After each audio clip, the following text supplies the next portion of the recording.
Okay, good morning. So, last week we had the lesson from Matthew, and he titled it The Second Son, and he kind of presented it as like a TV series. And also this week, I happened to have the chance to binge on the new series, Teach You a Lesson. So I thought we continue in that format. All right. So today we are going to talk about Genesis chapter 29 to 36. And I just call it, based on what we did last week, the second season of the second son. Now, as with how most multi-season TV series starts, okay, we start with a flashback.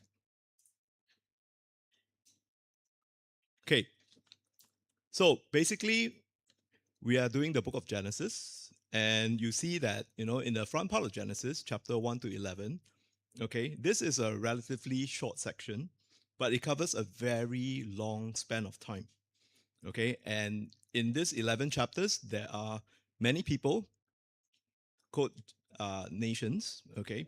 It basically covers that God is our creator, and also men are generally not good, okay, and also if you remember this chart from Yenfen's lesson, okay, God kind of put two lines, okay, in contrast with each other on how it develops.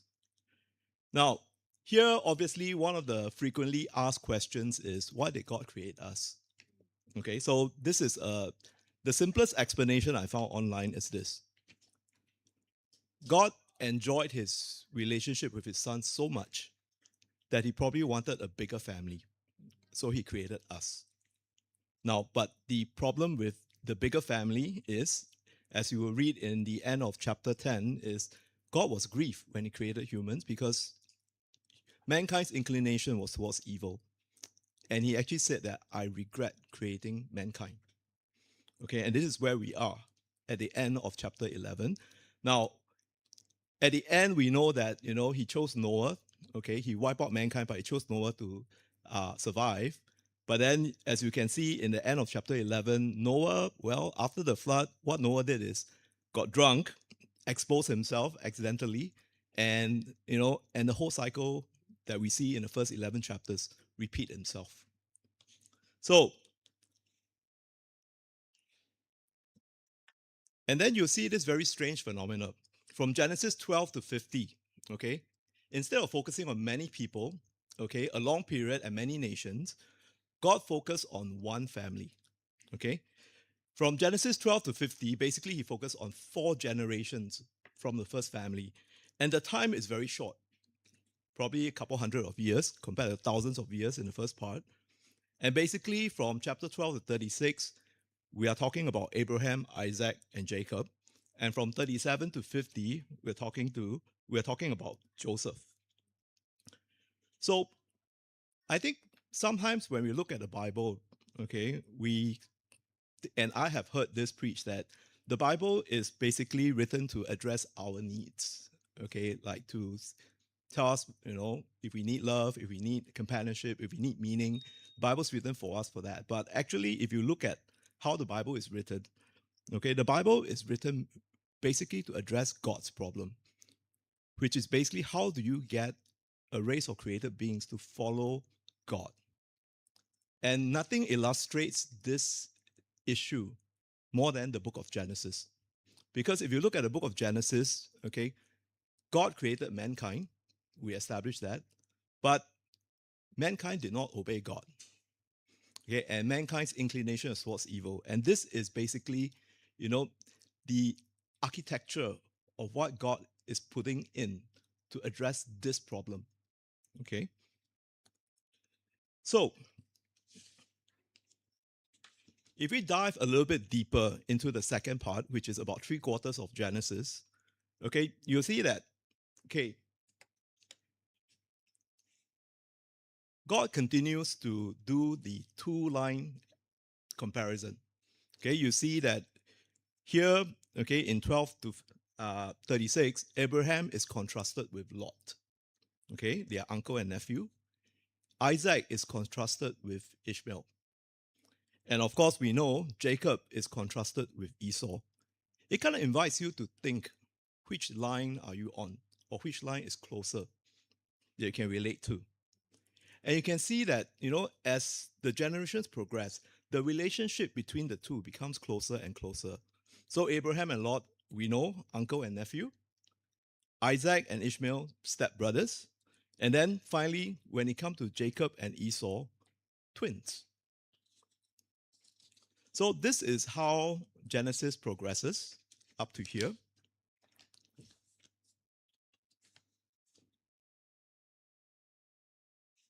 So here we also run into a kind of interesting question that I get a lot.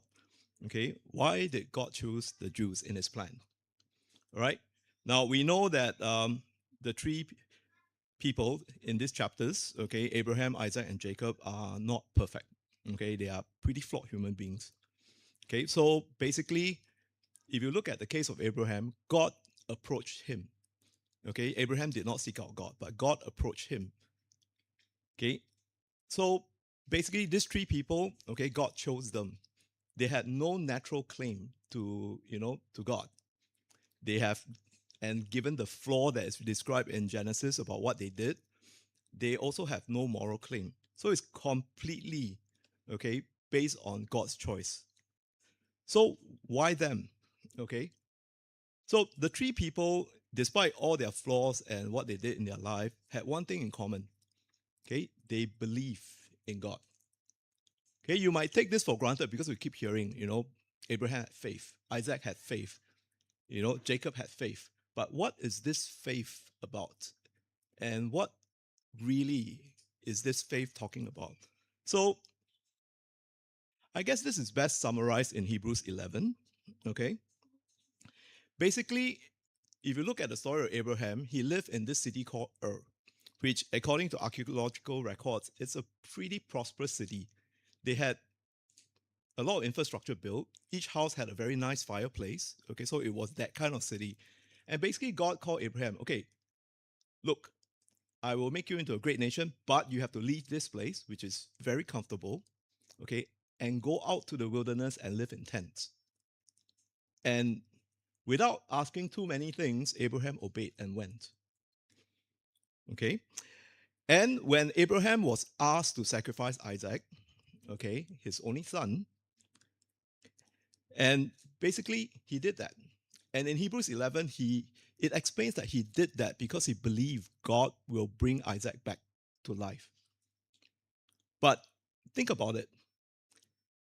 Up to this point, in fact, for probably the next couple hundred years, God has never brought anybody back from death, sorry. Okay? And its resurrection is not something that has been seen before.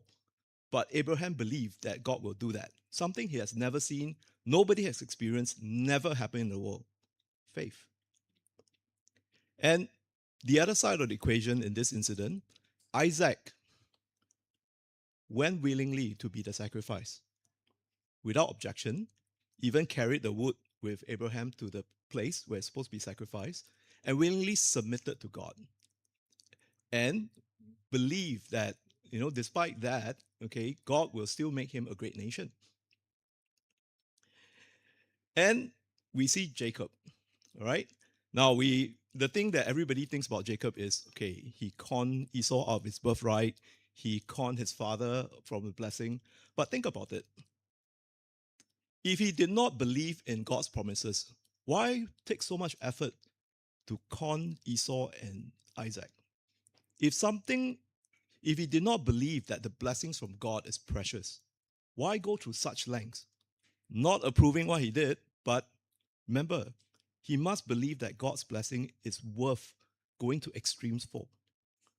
And this is what Hebrews 11 commended about Jacob. He had faith, believing in God, that God will make him, okay, a great nation eventually. And one more common thing about all three is you realize that, all three blessed their children, promised land, and promised that they will be a great nation. Basically, they blessed their next generation that way. But you think about it, at the time when they gave the blessing, one, they did not own the land. Their family was pretty small. Okay. Whether they can take the land or not, or they will own the whole thing or not, Well, nobody knows. But they gave the blessing in faith.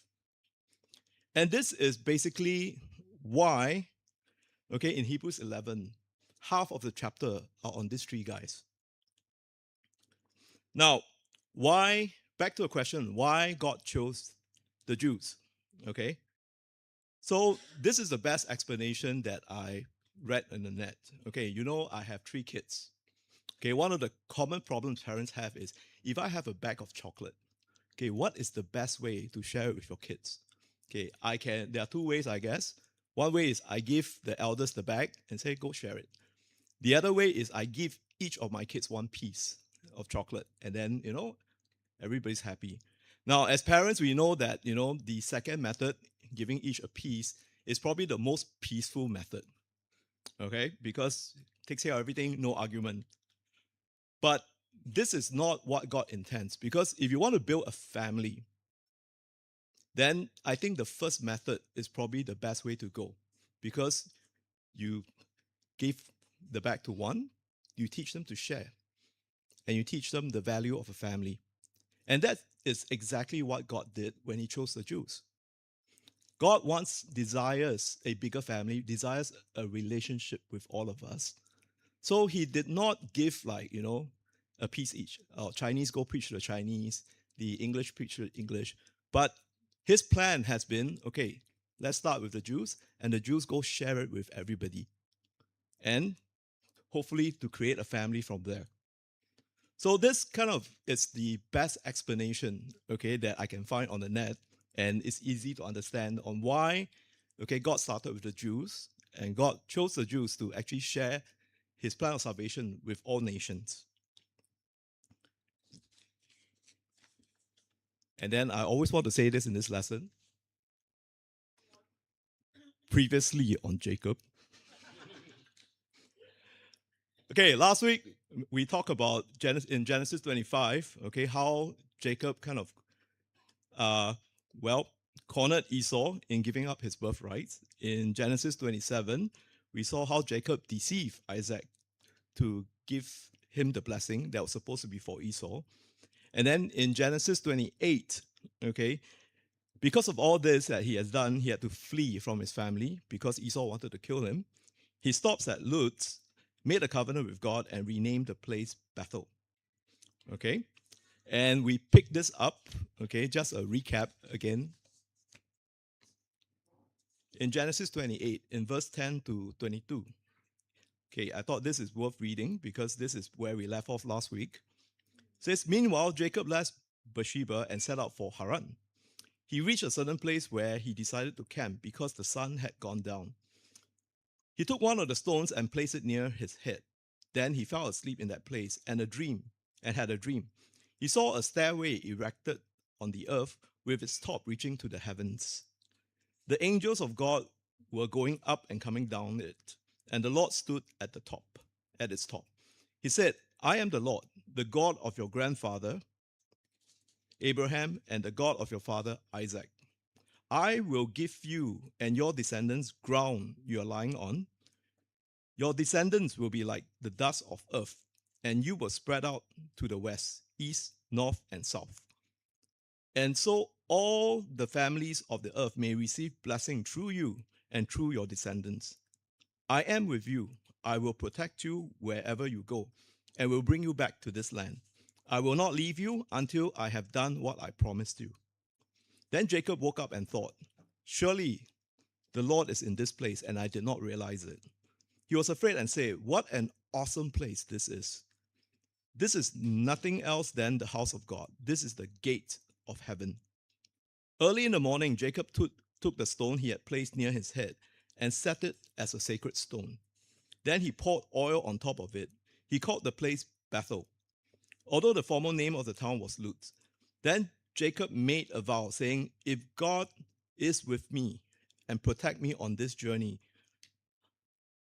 I am taking and gives this journey I'm taking and gives me food to eat and clothing to wear, and I return safely to my father's home, then the Lord will become my God. Then this stone that I have set up as a sacred stone will be the house of God, and I will surely give you back a tenth of everything you give me. So last season, we kind of stopped here. So in this season, key events. Okay, because there are 8 chapters, we won't go through everything, but just some key events. Okay, in Genesis 29, okay, Jacob arrives at Padam Aram and falls in love with Rachel, as we know this story. He agrees to work 7 years for her hand, but his uncle tricked him into marrying Leah instead. So basically, the con man got conned. So that's chapter 29. In chapter 29 to 30, okay, key events, God notices that Leah is unloved and blesses her with several sons. Okay, and then this obviously didn't go very well with Rachel. And basically, this chapter is about how they fought to have children to win the affection of the husband, Jacob. So here, let's take a slight detour. Okay, I'm very happy to share that, after we finish the book of Genesis, we're going to talk about the book of Exodus. And so, the key theme in Exodus, of course, is the 12 tribes of Israel and how these tribes came about, okay, is from chapter 29, okay? And I will not go through all of this, okay, because it's quite long passage. And then we go from here to chapter 30. Okay, but because Yanfen has this habit, so she did this for me. As in Yanfen's tradition, okay, she put a chart to summarize everything in these chapters that is a quick reference guide, okay? Basically, these are the children of Jacob or the house of Israel for quick reference. Okay, you can go back to this, okay, when we talk about the book of Exodus and refer, okay, how did the 12 tribes come about? Okay, there is a bit more with Joseph that, relates to the 12 tribes, but this is essentially a summary of Jacob's family. Okay, and here, basically, you can see that, the blessing, okay, in Genesis 32, okay, that talks about this. It's like, your name will no longer be Jacob, but Israel, because you have struggled with God and with humans and have overcome. And this is basically here we see the beginnings of the 12 tribes of Israel.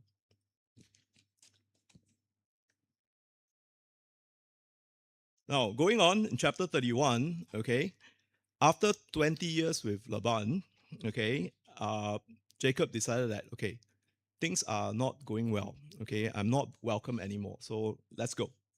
Okay, go home. And God also asked him to go back to your father's land. Okay, so he did that.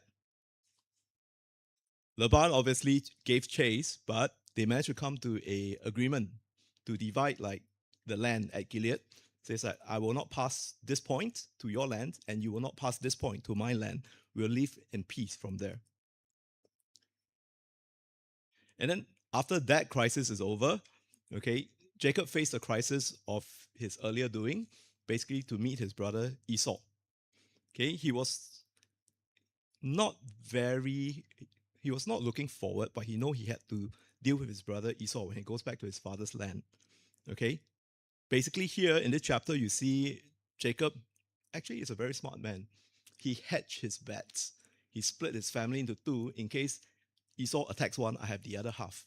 Okay, it's not mentioned in the Bible, but I'm guessing that Leah's side is probably put in front. Okay, but that's not mentioned in the Bible. And also in this chapter, okay, Jacob, had an encounter with God and wrestled with him.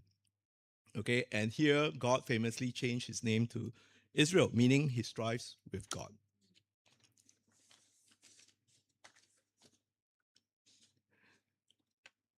In chapter 33, Jacob approached Esau, okay, offering him many gifts, his herds, as a peace offering. Now, much to the surprise of probably Jacob and many people that was watching this, is Esau actually welcomed Jacob, okay? And the two brothers reconcile, but not completely, okay? And we'll talk about this a bit more later. So in chapter 34, okay, so as a precaution, instead of following Esau back to Seir, okay, Jacob decided to do detour to be away from her brother, and they settled at this place called Shechem. And here tragedy stuck. Okay, Dinah, one of the daughter of Jacob from Leah, okay, was sexually assaulted by a local prince.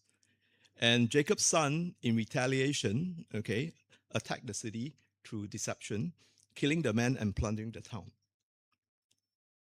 And in chapter 35, okay, Jacob finally returned to Bethel and settled there. And here, basically, is also the chapter where we see the last of Rachel, who died when she gave birth to Benjamin. Okay. And also here it's mentioned that Isaac also died in this chapter at the age of 180.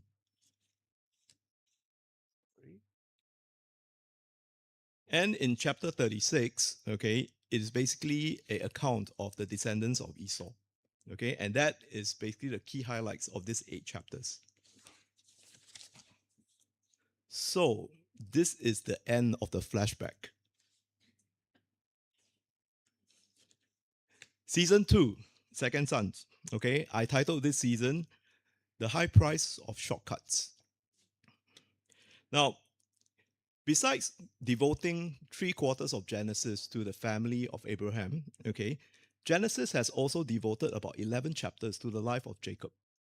Okay, and I thought, since so much is written about his life, it's worth taking a look at some of the details. Okay, and I noticed that one of the consistent things that happened in Jacob's life is shortcuts. Okay, so shortcut number 1, the price of deception. Now, we read this last week. Okay, so just to recap again, okay, trick Esau into giving up his birthright, deceive Isaac in giving Jacob the blessing instead of Esau. Okay, now I have to give him credit, even though he used deception, okay, he believed that the blessings was worth something to go through so much effort. Okay, so that's a plus for him. But of course, instead of waiting for God's blessing to come true, okay, whatever his reasons for doing that, maybe he heard his mother mention a prophecy, maybe he believed that God is going to give something great, or maybe he kiasu, I'll take it first before I believe anything. Okay, whatever the reason, he chose to not wait for God's timing, but to use his own way to try and shortcut this process. Now, the result of this is obviously we know he had to run because Esau wanted to kill him. Okay? And many scholars have described the next 20 years, okay, in somewhat of a gleeful tone if you read most commentaries. Okay, because this basically is the con man getting con. Okay? Much has been said about how Jacob worked 7 years, okay, was supposed to marry Rachel, but was given Leah instead. And there are many explanations on how he could have made that mistake. The simple one would be, okay, it was dark, the bride was probably wearing a veil. He did not realize that it was Rachel until the next morning. I did not realize it was Leah until the next morning, okay, because of all this. Okay, and many scholars have described that this is kind of a poetic justice that, the person that conned his father and his brother, got conned himself by a bigger con man. Okay, but whatever so happens, this shortcut was to cost Jacob 20 years of his life. Okay, so 7 years, first 7 years working for Leah, okay, unknowingly. And then after that, 1 week later, was allowed to marry Rachel, but had to promise to work for another 7 years. Okay, so this 14 years, he basically worked without a salary. Okay, because that's the nature of the agreement. Now, the remaining 6 years of that 20 years, okay, then he started, okay, I'm done with the 14 years, so free labor over. Now I need wages. So Laban kind of gave him a deal, like agreed to a deal that was supposed to give him minimum wages, but God kind of worked it out. Okay, so he spent 20 years because of this decision. Okay, God worked through his mistakes, and at the end of 20 years, he was in a pretty good shape. But this mistake, okay, 20 years of your life. Is it worth it? Okay, well, I leave it to you to decide, but this is basically the price of that deception. And you'll notice that from here onwards, okay, nothing is mentioned about Jacob's deception. Okay, I hope this means that he has learned his lesson, or God took 20 years to disciple that particular trait out of him. But here probably took him 20 years for God to teach him that, okay, no, you don't do it this way.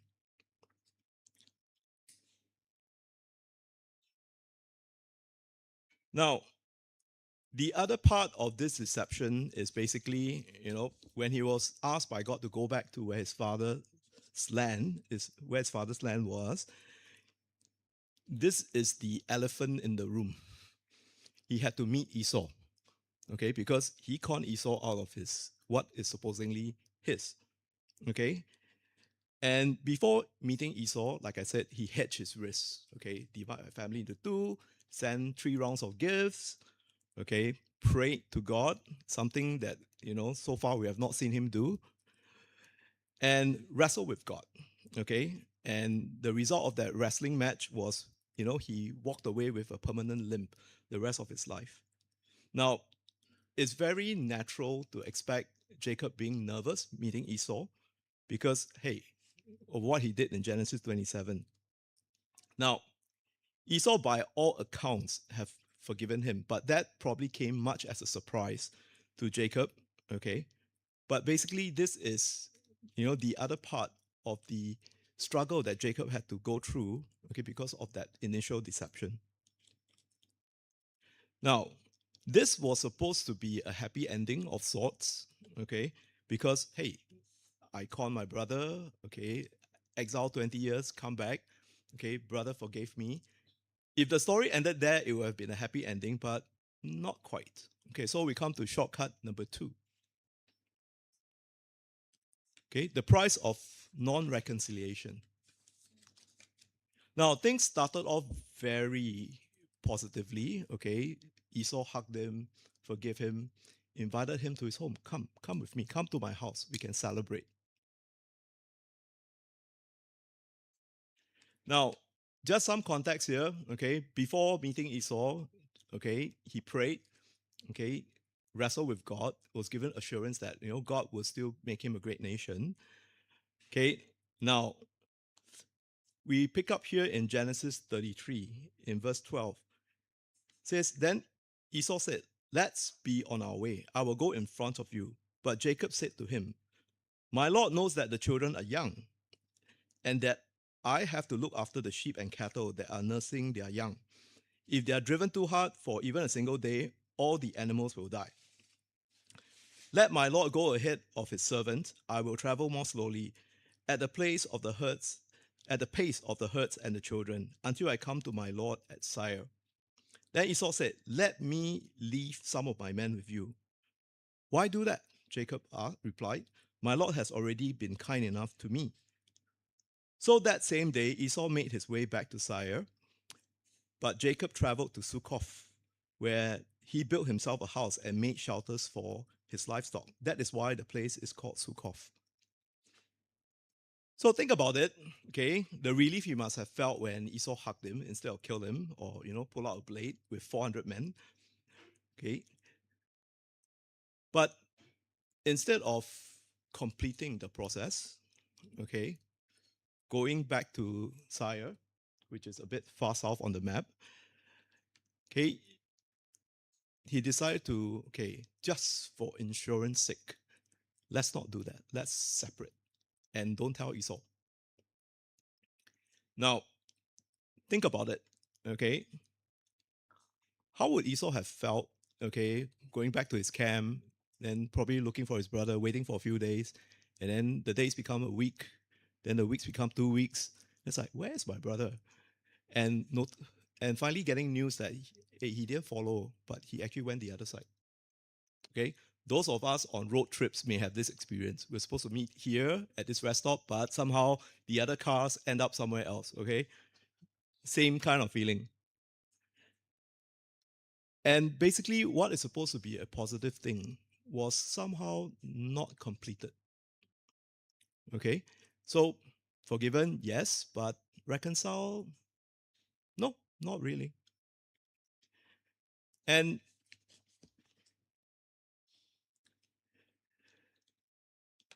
basically, after this, the Bible describes only one more time that Esau and Jacob came together, and that was to bury their father, Isaac. Okay, and nothing else. Nothing was ever described of the brothers together again. Now, I happen to have the privilege or coincidence to do the book of Obadiah, which is a warning to the Edomites, which basically are descendants of Esau. Okay, so in that book, it describes the Edomites always at odds with the Israelites. Okay, so they always had, they always found problems, or they always exploited the weaknesses of Jacob's descendants. Okay, and this kind of accumulated, and also coincidentally, I did the book of Acts where we talk about Paul's trial and Herod the Great's family. Okay, and basically, this feud was to start from then to Herod the Great, where Herod the Great is actually a descendant of Esau and tried to kill baby Jesus. So, this partial reconciliation or non reconciliation kind of set off a chain of events that were to affect future generations. We saw in Deuteronomy that God actually had a special place for the Edomites. Basically, he gave the command to the Israelites that, okay, do not ill treat the Edomites because they are your brothers. Okay? It is not God's plan for these two tribes to be at odds with each other. But because of this partial or non reconciliation, I guess events became what they were. The price of non reconciliation. Okay? Halfway, but not complete. So, this is the second shortcut that we can see in Jacob's life. Shortcut number 3. Okay, the price of compromise. Now, when Jacob received word from God, go back to your father's land, okay, basically God is referring to the place called Bethel, where Jacob first, okay, made his promise to God. Okay, this was mentioned in chapter 31, where God reminded him of his promise. And later in chapter 35, okay, basically you can see that it's always God's plan for him to go back to Bethel. Okay. But for some reason, okay, in chapter 33, instead of going back to Bethel, okay, he went to this place called Shechem.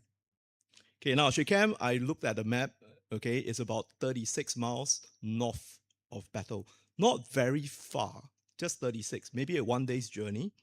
Okay, but for some reason, Jacob decided to stay there. Now I'm speculating, and basically the Bible describes Jacob not only stayed there, but bought land there from the local inhabitants. Okay, now based on my very quick research, it probably is because that place is a crossroad, more prosperous, and also the land is probably more fertile. Okay, so instead of going all the way to Bethel as he promised, and also as God has asked him to, he stopped at Shechem. Okay, so, and we know that this was to have tragic consequences.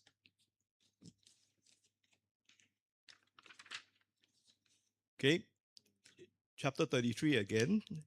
At the city of Shechem, Dinah, okay, daughter of Jacob by Leah, was sexually assaulted by a person also called Shechem, son of Hamor. Now, this was taken as a grave insult by the family, as any family would feel. And basically, what the sons did in this case was they tricked the inhabitants of that city, saying that, okay, if you want to marry our daughters, okay, you need to be circumcised. And they went with it.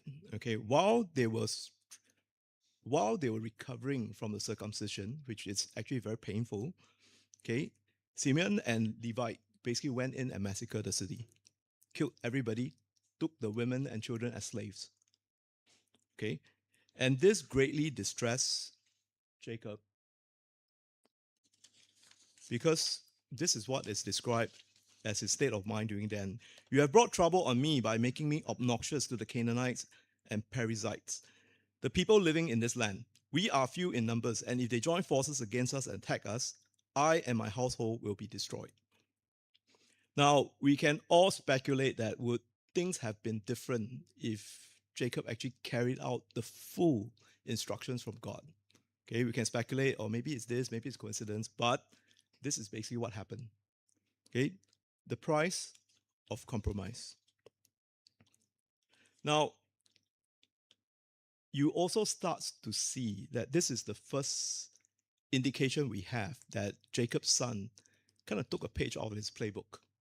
While he has been discipled by God out of using deception, his son, okay, basically said, okay, good idea, let's do this. And if you read the next few chapters, like next week, Lam will talk about Joseph, you will see that this is a tactic employed by all his sons to one extent or another. Okay, this is the other price of deception that, will not be covered today, but in season 3 of Second Sons. And here we see 3 cases, 3 instances where shortcuts, be it deception, trying to accelerate the results, okay, non-reconciliation, okay, maybe conflict avoiding, or maybe, okay, just to be safe, and compromise, okay, all shortcuts of different forms. And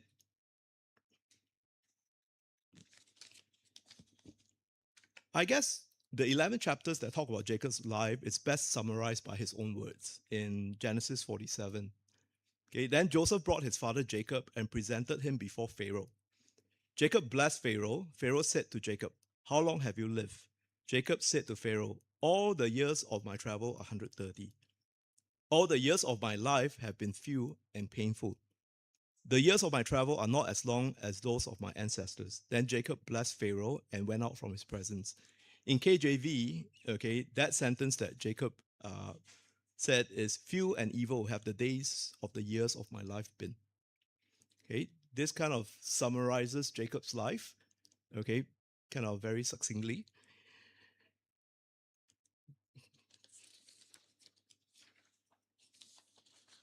So,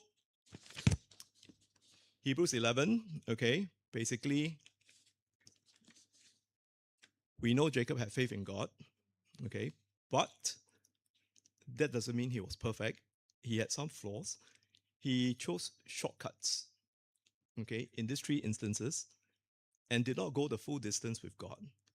Now, the thing is, God kept to his promise. He worked things out despite Jacob's weaknesses, okay?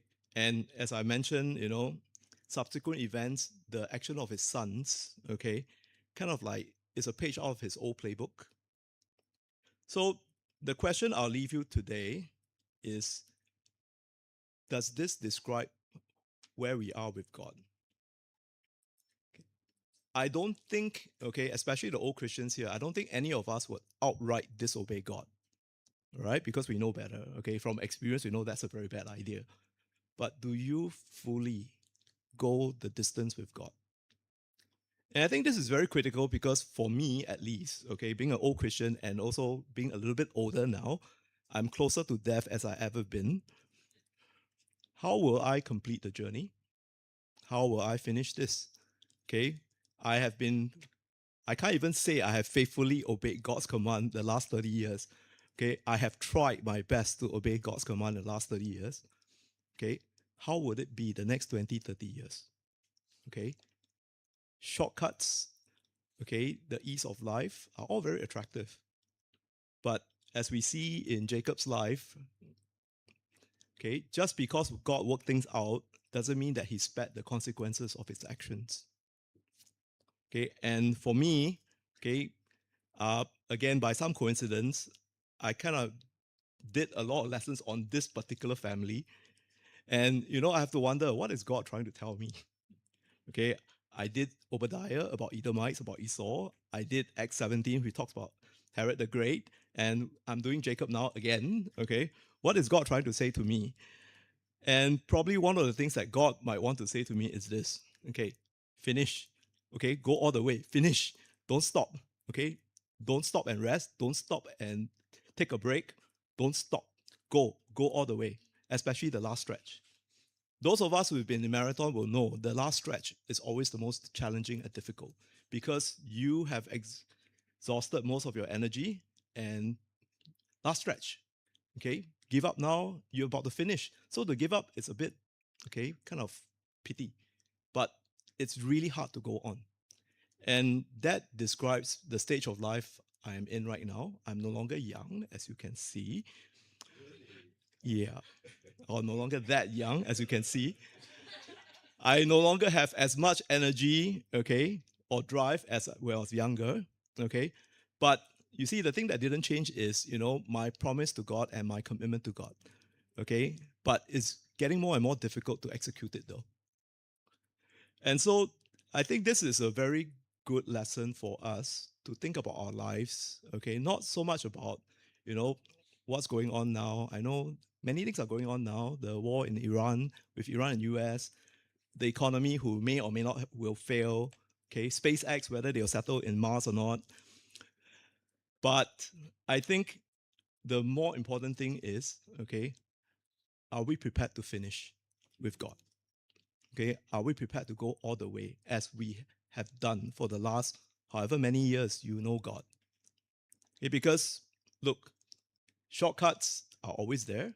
Okay, it's always convenient, attractive, but we will not be spared of the consequence even if God works it out. And okay, I for one would not like my choices to affect my kids' morality.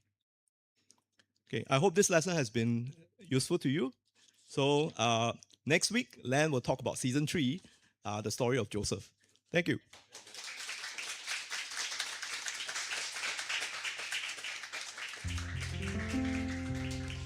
All right. Thank you, Derek, for the lesson. Uh, at the beginning of his lesson, he said something. Okay, God's problem. Straight in my mind, what God's problem? God has no problem. God's perfect. Then after that, he went on and said, "Oh, the disobedient people." I say, "Yes, the disobedient people, God's problem, right? Not because God has problems himself, right? We are His problems, okay? And yet we are loved. This is incredible, isn't it? Right? And when we look at God's chosen people, Abraham, and then his descendants after that, I thought, God, why do you choose people like them? And why after they're chosen, they're still so terrible? Right? But isn't that what we are as well, right? We're chosen not because we are good, and even after we're chosen, we keep failing. So we should be very encouraged that despite all of this, God still chose us. But really take to mind what Derek said, right? There are consequences. Okay, I looked through my Christian life 30 over years. I thought, yes, I've taken shortcuts. Yes, I've done a lot of wrong. I've succumbed to my weaknesses, my flaws, my everything. And there's always consequences, right? And sometimes we God, why is my life like that? God, why are you not blessing me? God, why are things going wrong? And a lot of times we blame it on God, we blame on people around us, but uh, very often it could be a chain reaction from something I did wrong a long time ago. It's just that consequences can last for a long, long time. What we saw, it can last for generations, right? So let's take to heart, right, that yes, God loves us, God forgives us, and we want to live our life to glorify Him, but also remember consequences. Okay, that should be a call for us to really live more godly lives.